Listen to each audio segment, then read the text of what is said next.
ಓಂ ಶ್ರೀ ಗುರು ಬಸವಲಿಂಗಾಯ ನಮಃ. ಶರಣರ ಅಮೋಘ ಪಯಣದಲ್ಲಿ ಮೂಡಿಬರುವ ದಿನಕ್ಕೊಂದು ವಚನ ಮತ್ತು ನಿರ್ವಚನ ಕಾರ್ಯಕ್ರಮಕ್ಕೆ ತಮ್ಮೆಲ್ಲರಿಗೂ ಮುಕ್ತಿಯ ಶರಣು ಶರಣಾರ್ಥಿಗಳು. ಈ ದಿನದ ವಚನ 9. ಚಂದ್ರಮನಂತೆ ಕಳೆ ಸಮನಿಸಿತ್ತನೆಗೆ ಸಂಸಾರವೆಂಬ ರಾಹು ಸರ್ವಗ್ರಾಸಿಯಾಗಿ ನುಂಗಿತ್ತಯ್ಯ. ಹಿಂದೆನ್ನ ದೇಹಕ್ಕೆ ಗ್ರಾಣವಾಯಿತ್ತು, ಇನ್ನೆಂದಿಗೆ ಮೋಕ್ಷಬಹುದು ಕೂಡಲ ಸಂಗಮ ದೇವ. ಈ ದಿನದ ವಚನ ನಮ್ಮ ಆಧ್ಯಾತ್ಮಿಕ ಮತ್ತು ದೈನಂದಿನ ಬೆಳವಣಿಗೆಗೆ ಅಪ್ಪ ಬಸವಣ್ಣನವರು ಈ ವಚನ ಒಂದು ದಿವ್ಯ ಔಷಧವಿದ್ದಂತೆ. ಇದನ್ನು ನಿಮ್ಮ ಜೀವನದ ಪ್ರತಿದಿನಕ್ಕೂ ಹೇಗೆ ಅಳವಡಿಸಿಕೊಳ್ಳಬಹುದು ಎಂಬುದನ್ನು ಒಂದು ಸರಳವಾದ ಕಥೆಯ ಮೂಲಕ ಅರ್ಥ ಮಾಡಿಕೊಳ್ಳೋಣ. ಇಲ್ಲಿ ಅಪ್ಪವರ ಈ ವಚನವು ಒಂದು ಕನ್ನಡಿಗೆ ಹಾಗೂ ಕನ್ನಡಿಯ ಮೇಲಿನ ಧೂಳಿಗೆ ಹೋಲಿಸಿರುತ್ತಾರೆ ಇರ್ತಕ್ಕಂಥ ಭಾವವನ್ನು ಮೂಡಿಸುತ್ತದೆ.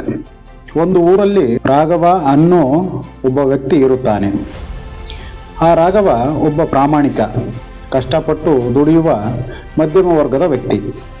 ಚಿಕ್ಕವನಿದ್ದಾಗ ಅವನ ಮನಸ್ಸು ತುಂಬಾ ಪ್ರಶಾಂತವಾಗಿತ್ತು. ಸಣ್ಣ ವಿಷಯಗಳಿಗೂ ಅಂದರೆ ಚಿಕ್ಕ ಚಿಕ್ಕ ವಿಷಯಗಳಿಗೂ ಸಂತೋಷ ಪಡುತ್ತಿದ್ದ. ಆದರೆ ಅವನಿಗೆ ಮದುವೆಯಾದ ನಂತರ ಸಾಂಸಾರಿಕ ಜೀವನಕ್ಕೆ ಕಾಲಿಡುತ್ತಿದ್ದಂತೆ ಜವಾಬ್ದಾರಿಗಳು ಹೆಚ್ಚಾಗುತ್ತವೆ. ಅವನಿಗೆ ಮನೆ ಬಾಡಿಗೆ, ಮಕ್ಕಳ ಸ್ಕೂಲ್ ಫೀಸು, ಆಫೀಸಿನ ಟಾರ್ಗೆಟ್ಗಳು, ಸಮಾಜದವರ ಒಂದು ನೋವಾಗುವ ಚುಚ್ಚು ಮಾತುಗಳು, ಹೀಗೆ ಹಲವಾರು ಎಲ್ಲವನ್ನು ಅವನನ್ನು ಒಟ್ಟಿಗೆ ಮುತ್ತಿಗೆ ಹಾಕುತ್ತವೆ. ಅಂದರೆ ತನ್ನ ಮನಸ್ಸಿಗೆ ತುಂಬ ನೋವು ಆಗುತ್ತೆ. ದಿನಗಳು ಕಳೆದಂತೆ ರಾಘವನಿಗೆ ರಾತ್ರಿ ಸರಿಯಾಗಿ ನಿದ್ದೆ ಕೂಡ ಬರ್ತಾ ಇರಲಿಲ್ಲ.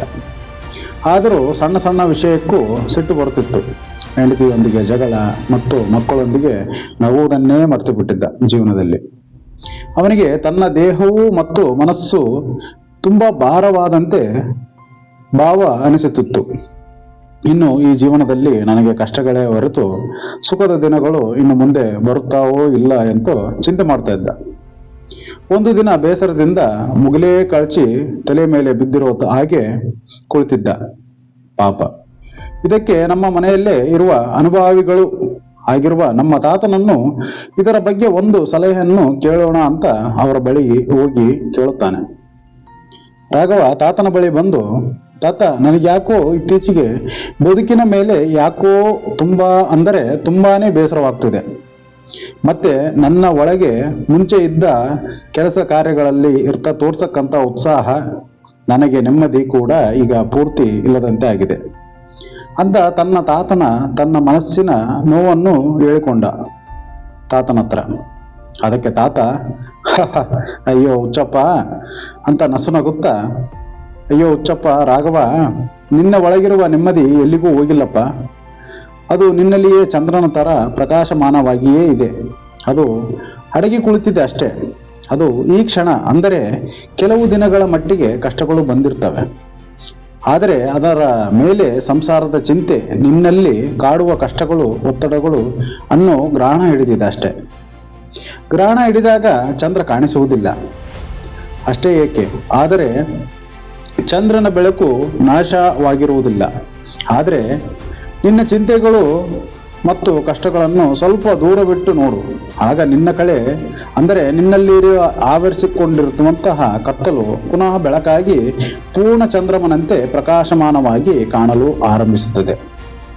ನಿನಗೆ ನಿನ್ನ ಕಾಂತಿ ಅಥವಾ ಬೆಳಕು ವಾಪಸ್ಸು ಸಿಗುತ್ತದೆ ಅಂತ ತಾತ ಹೇಳಿದಾಗ ರಾಘವನಿಗೆ ಬದುಕಿನ ಸತ್ಯ ಅರ್ಥವಾಗಿ ತನ್ನ ಮನಸ್ಸಿನಲ್ಲೇ ತಾನು ಅರ್ಥ ಮಾಡಿಕೊಳ್ಳಲಿಕ್ಕೆ ಕುಳಿತುಕೊಳ್ಳುತ್ತಾನೆ. ಆದ ಮೇಲೆ ಆವರಿಸಿರುವ ಆದ ಕತ್ತಲನ್ನ ಭಾವನೆ ಕಡಿಮೆ ಆಗುತ್ತದೆ. ಇಲ್ಲಿಗೆ ಈ ರಾಘವನದ ಒಂದು ಸ್ಪಷ್ಟತೆ ಏನಂತಂದರೆ, ತನ್ನ ಮನಸ್ಸಿಗೆ ಆಗಿರ್ತಕ್ಕಂಥ ಕಷ್ಟಗಳು, ಕಾರ್ಪಣ್ಯಗಳನ್ನು ಯಾವುದೋ ಒಂದು ಮುಗಿಲಿಗೆ ಯಾವುದೋ ಕಳ್ಸ್ಕೊಂಡು ಬಿತ್ತಲ್ಲ ಅನ್ನೋ ಭಾವಕ್ಕೆ ಹೋಗಿರುತ್ತೆ. ಆದರೆ ತನ್ನ ತಾತನ ಸಲಹೆಯ ಮೇರೆಗೆ ಕಷ್ಟಗಳನ್ನು ಕೆಲವೊಂದು ಅಂಶಗಳಲ್ಲಿ ಸ್ವಲ್ಪ ದೂರ ಇಟ್ಕೊಂಡು ನೋಡು, ಸಮಸ್ಯೆನೇ ಬೇರೆ, ನೀನೇ ಬೇರೆ ಅನ್ನೋ ರೀತಿಯಲ್ಲಿ ನೋಡಬೇಕು. ಹಾಗಿದ್ದಲ್ಲಿ ನಿನ್ನ ಜೀವನ ಸುಖವಾಗಿರುತ್ತೆ ಅಂತ ಇಲ್ಲಿ ರಾಘವನಿಗೆ ತಿಳಿಸಿರುತ್ತಾರೆ.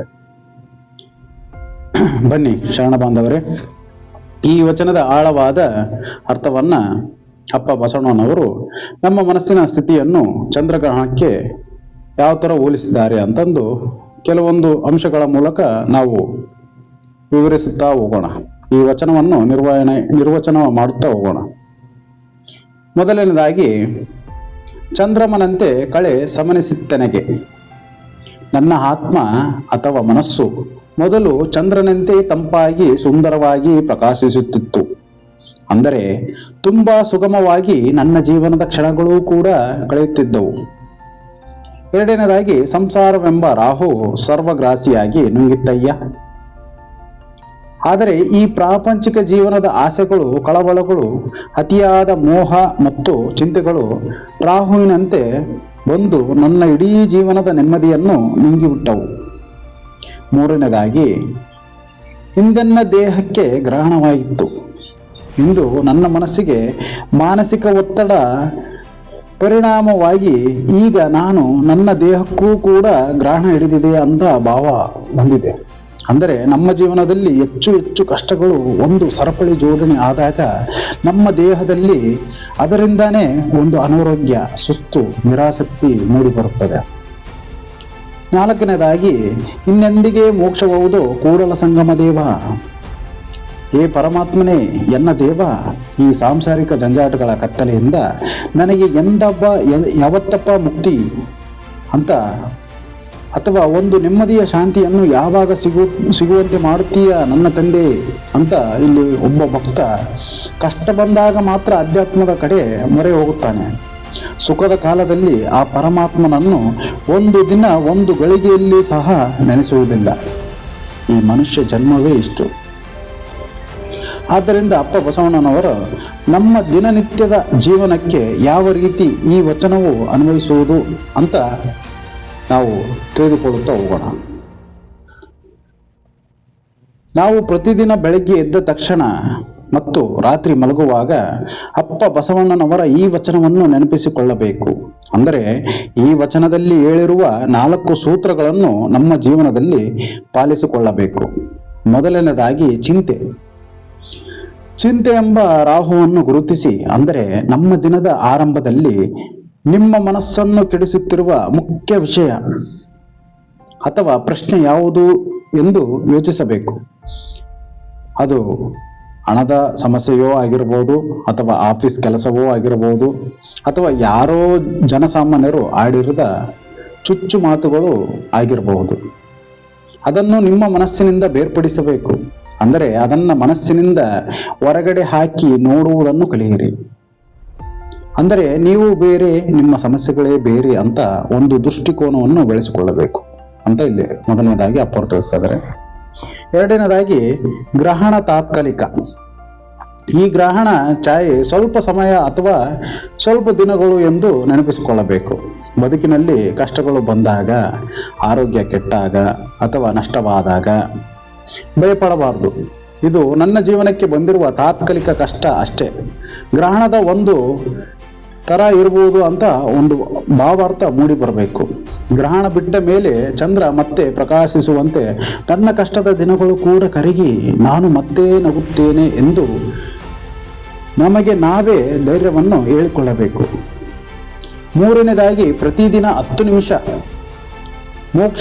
ಮೋಕ್ಷದ ಕಡೆಗೆ ತೋರಿಸ್ತಾ ಇರೋದು. ಅಂದರೆ ಸನ್ಮಾರ್ಗದ ಕಡೆಗೆ. ಮೋಕ್ಷ ಎಂದರೆ ನಮ್ಮ ಜೀವನದಲ್ಲಿ ಬರುವ ಕಷ್ಟಗಳನ್ನು ಎಲ್ಲವನ್ನು ಬಿಟ್ಟು ಓಡಿ ಹೋಗುವುದಿಲ್ಲ. ಕಷ್ಟಗಳು ಬಂದ್ವು ಅಂತಂದ್ರೆ ಓಡಿ ಹೋಗಕ್ಕೆ ಹೋಗಬಾರ್ದು.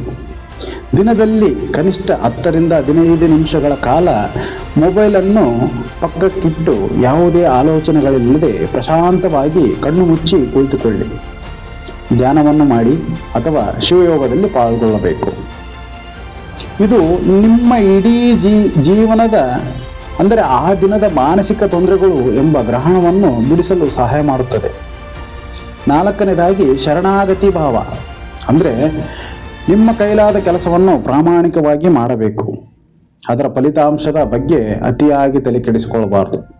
ಅಪ್ಪ ಬಸವಣ್ಣನವರು ಈ ವಚನದ ಕೊನೆಯಲ್ಲಿ ಭಗವಂತನಿಗೆ ಶರಣಾದಂತೆ ನನ್ನ ಕೆಲಸ, ನನ್ನ ಜವಾಬ್ದಾರಿಯನ್ನು ನಾನು ಮಾಡಿದ್ದೇನೆ, ಉಳಿದಿದ್ದನ್ನು ನಾನು ದೇವರೇ, ಪರಮಾತ್ಮನೇ ನಿನಗೆ ಬಿಡುತ್ತಿದ್ದೇನೆ ಎಂಬ ಮನೋಭಾವ ಬರಬೇಕು ಅಂತ ಇಲ್ಲಿ ಅಪ್ಪರು ತಿಳಿಸ್ಕೊಡ್ತಿರೋದು. ನಾವು ಈ ದಿನದ ವಚನದ ಸೂತ್ರವನ್ನು ನಮ್ಮ ಜೀವನದಲ್ಲಿ ಅಳವಡಿಸಿಕೊಳ್ಳುವ ವಿಧಾನ ಅಂದರೆ, ನಮ್ಮ ಮನಸ್ಸು ಚಂದ್ರನಂತೆ ಪ್ರಶಾಂತವಾಗಿದೆ. ಇಂದಿನ ಕಷ್ಟಗಳು ಕೇವಲ ತಾತ್ಕಾಲಿಕ ನೆರಳುಗಳಷ್ಟೇ. ಇವು ನನ್ನನ್ನು ಶಾಶ್ವತವಾಗಿ ಕತ್ತಲೆಯಲ್ಲಿಡಲು ಸಾಧ್ಯವಿಲ್ಲ ಅನ್ನುವುದನ್ನು ನಾವು ಆಗಾಗ ಮನವರಿಕೆ ಮಾಡುತ್ತಾ ಇರಬೇಕು. ಶರಣ ಬಾಂಧವರೇ, ನಾವು ಈ ದಿನದ ವಚನದ ನಿರ್ವಚನ ಕಾರ್ಯಕ್ರಮವನ್ನು ಮುಕ್ತಾಯಗೊಳಿಸೋಣ. ಎಲ್ಲ ಶರಣ ಬಾಂಧವರಿಗೂ ಭಕ್ತಿಯ ಶರಣು ಶರಣಾರ್ಥಿಗಳು.